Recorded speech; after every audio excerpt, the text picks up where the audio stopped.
When Michael Carter cracked open the rusted lock on the metal storage box, he expected old tax records or spare parts for machines long scrapped. He did not expect to find the faded leather journal that would make him question everything he thought he knew about his grandmother, and about history itself.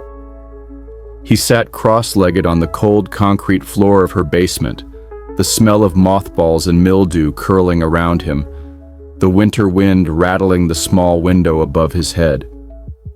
He flipped to the first page. The handwriting was his grandmother's.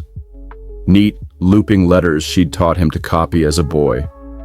But the first line read like the opening to a fairy tale meant for no child. His name was Sampson.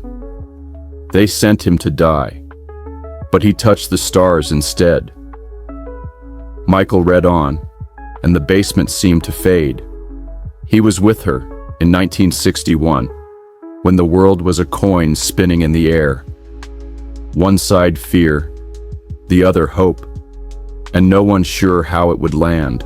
Ellie Carter had grown up believing that the sky was not the limit. It was an invitation. Her father had taught her the constellations on cold nights when power flickered out in their small Kansas farmhouse. Orion, Cassiopeia, Ursa Major. One day, you'll go farther than any star, he'd say. He didn't live to see her pin the NASA badge to her coat pocket, the one her mother said was meant for men with gray suits and colder hearts. At the base in Florida, the salt wind rusted metal faster than they could replace it. Inside, the hum of machines drowned out the restless ocean. Ellie worked 12-hour shifts in windowless rooms, calibrating flight paths, coding guidance systems, but none of it stirred her blood like the test subject in Lab 9. She met him on her second week, a rhesus monkey barely 2 feet tall, with soft cinnamon fur and watchful, liquid eyes.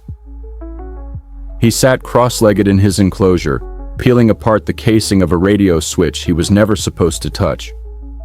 When Ellie entered, he dropped the wires and blinked as if caught with forbidden treasure. The sign above his cage read, Specimen M13. But that felt wrong. He wasn't a specimen. He was someone. So she gave him a name whispered so quietly, it wouldn't echo through the concrete halls. Sampson.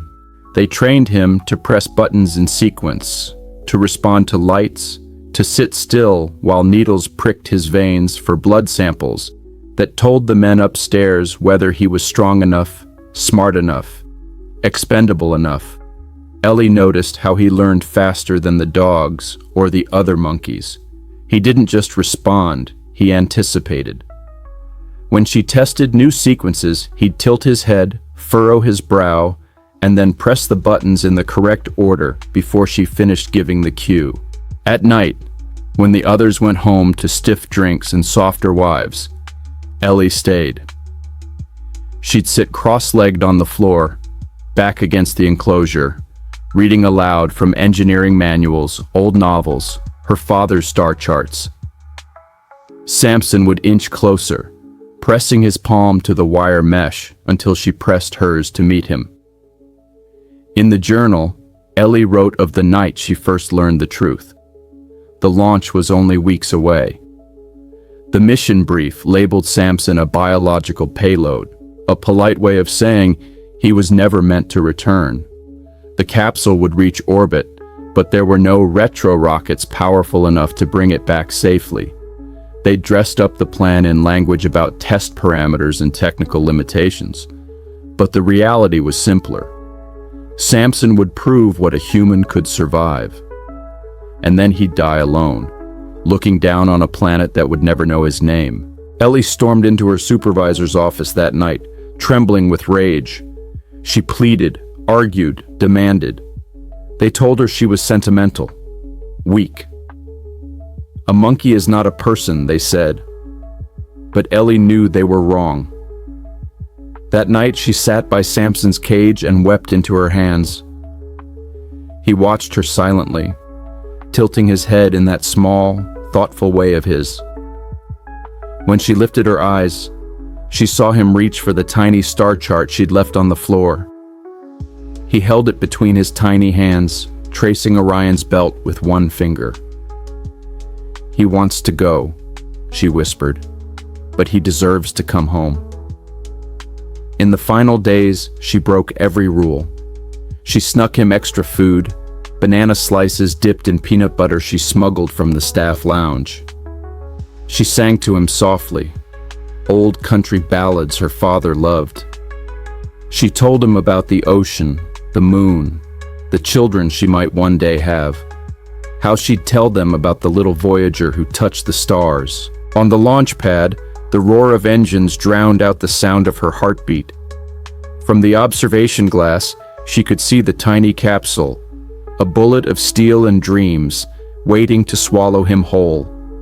She pressed her hand to the cold glass, imagining he could feel it from inside his restraints.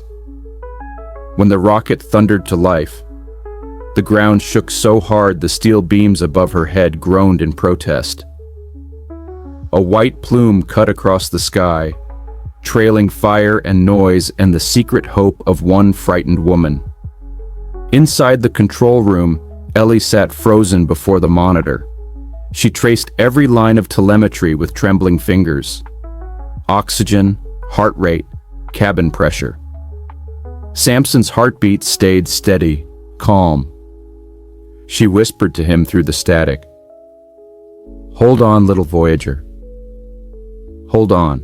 Then, the impossible happened. A flicker. A coded signal where none should be.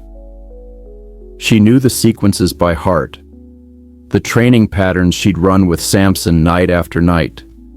And here they were, pulsing through her console in perfect order. He was telling her something. Home. The capsule lost contact before re-entry. They called it equipment failure. The official report claimed the module burned up over the Pacific, but when the Navy ship recovered the capsule days later, they found the seat restraints empty. No body, no trace. Ellie knew better. She had read his code. He'd found a way. Maybe something inside that small mind rewired the controls. Maybe he found a door through the stars she could never open. Or maybe, just maybe, he came down in a place no map could mark. Decades passed. Ellie grew old, her name lost in the files of forgotten missions, but she kept the journal. And every few years she received a letter in a plain envelope, no return address, postmarked from tiny islands she'd never visited. Each one held a single feather, a pressed blossom, or a blurry photo of a monkey perched high in a palm, staring at the stars. "He's still watching," she'd write. "He's still out there." In the basement, Michael closed the journal with trembling hands. He rose slowly, the old box creaking as he set it aside. Outside the small window, the night sky stretched clear and dark. 1,000 points of light stared back. Somewhere out there, in the hush between galaxies or the hush of jungle leaves, the little voyager might still be waiting. A whisper of fur, a flicker of intelligence. Proof that sometimes the smallest lives are the ones that carry our biggest dreams.